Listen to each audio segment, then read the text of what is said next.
भगवान थोड़ी ना कहेगा कि तू मेरे पास में आए तो मैं चरण की रेंज लेकर जा। भगवान थोड़ी ना कहेगा कि मेरे पास में आकर तू ये लेकर जा।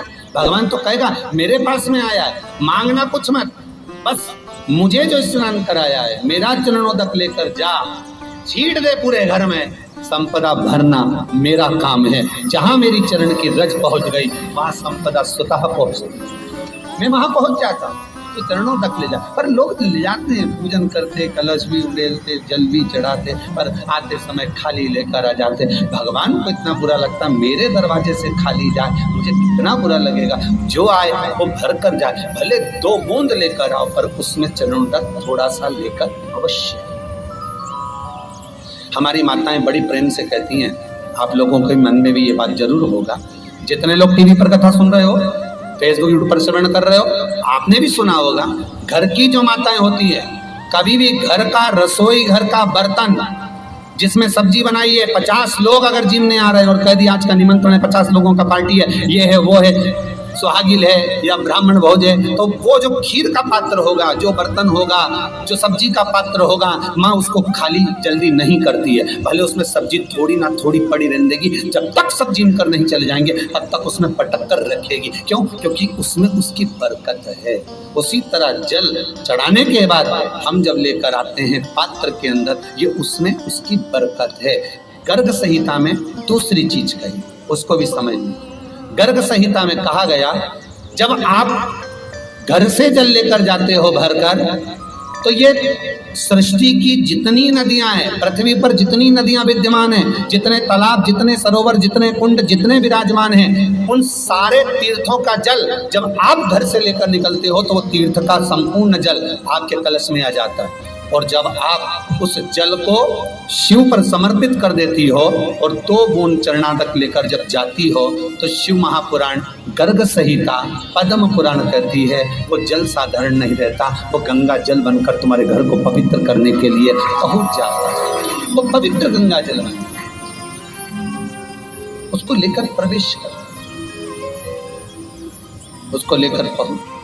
3 तरह का जल शिव को समर्पित होता है,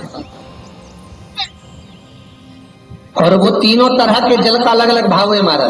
पहला जल सादा, घर से पानी लेकर गए, जल लेकर गए, शंकर को चढ़ाया, वो हमने घर का अपना एड्रेस बता दिया, भगवान शिव को जल चढ़ाकर अपने आनंद के लिए शंकर से कुछ प्राप्त कर लिया। दूसरा जल, जल के कलश में थोड़ा सा इत्र डालकर शंकर को जब समर्पित करते हैं, तो महाराज घर में अगर कोई व्यक्ति बहुत रोगीला है, बहुत रोगीला, एक शिव महापुराण में, स्कंद पुराण में, नर्मदा पुराण में, भविष्य पुराण में, अग्नि पुराण में, नारद पुराण में, बरहा पुराण में, वामन पुराण में, जितनी चीजें लिखी गई है, एक एक प्रैक्टिकल कर देखो, तो शिव महापुराण, स्कंद पुराण का ये भाव याद करिए कि 1 लोटे पानी में इत्र मिलाकर, जल में इत्र मिलाकर, बहुत रोगीला व्यक्ति, बहुत बीमार व्यक्ति है, 1 लोटा पानी उसका हाथ का स्पर्श कराकर शंकर को चढ़ाना प्रारंभ कर दीजिए। महाराज केवल 5 या 7 दिन चढ़ाओ, और वो 7 दिन के बाद में उस बीमार व्यक्ति का क्रम देखिए कि उसमें कितना आराम लगा है। औषधि दवाई काम करना प्रारंभ करी कि ना करी, केवल इत्र समर्पित, इत्र का जल। तो पहला जल सादा, दूसरा जल है इत्र का, और महाराज तीसरा जल जो शिव महापुराण के अंतर्गत कहा गया है, बेल पत्र का जल।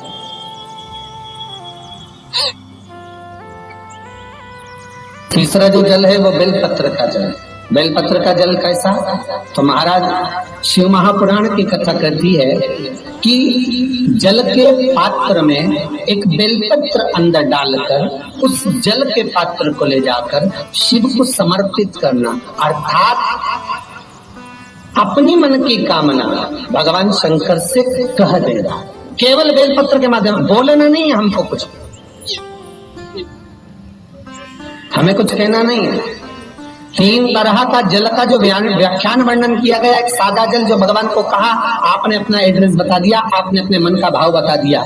इत्र का जो जल चढ़ाया गया वो केवल रोग मुक्ति के लिए चढ़ाया गया। और तीसरा बेलपत्र, अगर उस जल में एक बेलपत्र भी पड़ी हुई है और वो बेलपत्र पड़ा हुआ जल आप जिस भाव से चढ़ा रहे हो, जिस कामना से चढ़ा रहे हो, शंकर वो कामना आपकी पूर्ण कर दे। उनके लिए ये कथा कह रहे। पितरों की 3 बेटियां, तीनों से गलती हो गई। आप शिव मंदिर में जाएं, कोई गलती ना हो, जल चढ़ाएं, मना नहीं, छींटा ना लगे, धीरे धीरे चढ़ाएं। और एक बात अच्छे से ध्यान में रखिएगा, शिव मंदिर से जब भी वापिस आए, जल चढ़ाकर अपना फर्ज पूरा अदा कर। फर्ज से मतलब जब शिव मंदिर से वापिस आए, जो पत्ती, बेलपत्री, फूल शिव जी पे चढ़े थे वो नीचे शिवलिंग पे से नीचे गिर गए हों। एक शिवलिंग रखा है, लाना मिट्टी वाला, नहीं इधर गढ़ में कथा चल रही, थोड़ा ध्यान से सुन। तो आप लोग जो पशुपति व्रत कर रहे हो या कोई भी उपास करते हो, कई लोग कहते हैं हमने करा नहीं हुआ। क्यों नहीं हुआ? उसमें हमारी गलतियों को हमें चाहिए। ये देखिए, अब जैसे ये शिवलिंग रखा है, आपने जल चढ़ाया, अब जल आप यहां से चढ़ा रहे हो तो धीरे धीरे धीरे धीरे चढ़ाएं, जिससे छींटे बाहर ना, यहां तक छींटे रहे ना, जलाधारी तक चलेगा, बाहर ना गिरे। और एक बात का स्मरण रहे,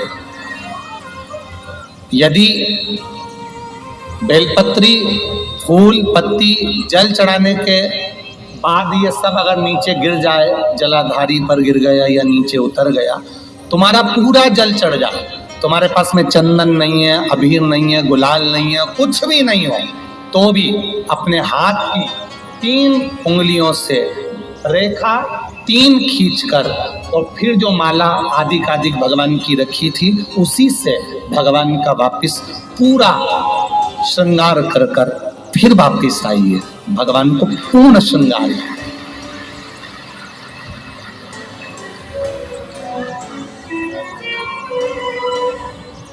भगवान का पूर्ण श्रृंगार कर आइए। कई लोग जल चढ़ाने के बाद में भगवान का जो फूल पत्ती नीचे रखी रहती है, आप, हम ये नहीं कह रहे कि आप अपने घर से लेकर जाओ, आपके पास में कुछ नहीं, 1 लोटा जल चढ़ाओ।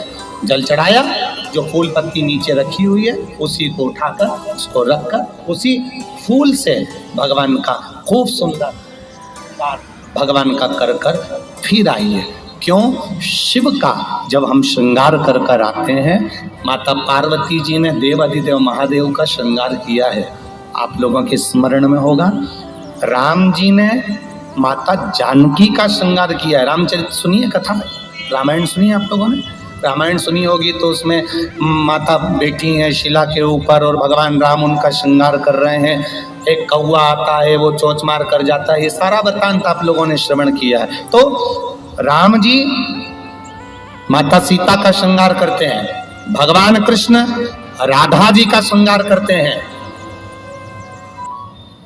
केवल एक देव अधिदेव महादेव की कथा ऐसी है जिसमें पार्वती जी शिव जी का श्रृंगार करती है।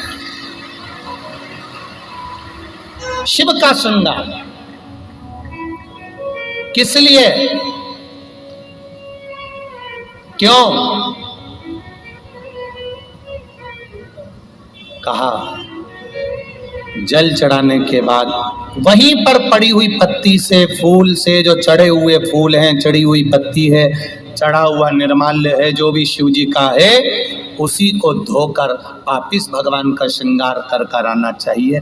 किस लिए? कि हे भोलेनाथ, जब मैं इस संसार सागर से जाऊं, अखंड सुहाग लेकर पूरी श्रृंगार कर इस धाम से जाऊं, ऐसी कृपा है। जो पड़ा हो, जो चंदन नहीं है, हाथ से चंदन का स्मरण होना चाहिए। नहीं है हमारे पास लगाने को रोली, मौली, चंदन, जो भी आपके पास में, अबीर, गुलाल नहीं, अपने मन का गुलाल लगाइए, अपने मन का, ऐसे से दिल से रिझाने का प्रयास। ले जाओ बाबा, ले जाओ, दिल से चढ़ाइए। और जब भाव से, दिल से आप आनंद के साथ देव अधिदेव महादेव का आप पूजन करो, उसमें गलती ना हो, गलती।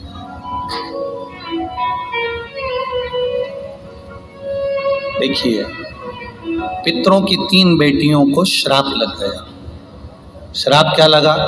तुम्हें पृथ्वी पर जाना पड़ेगा, मृत्यु लोक में जाना पड़ेगा और तुम्हें मृत्यु लोक में जन्म लेना पड़ेगा। मृत्यु लोक में जाना पड़ेगा और तुम्हें जन्म लेना पड़ेगा। अब दुख आ गया। पितरों की बेटियां, इन्होंने पूछा हमारा भी कल्याण हो और पितृलोक में जितने पितर आए उनका भी कल्याण हो। वीडियो को लाइक, शेयर एंड चैनल को सब्सक्राइब करें।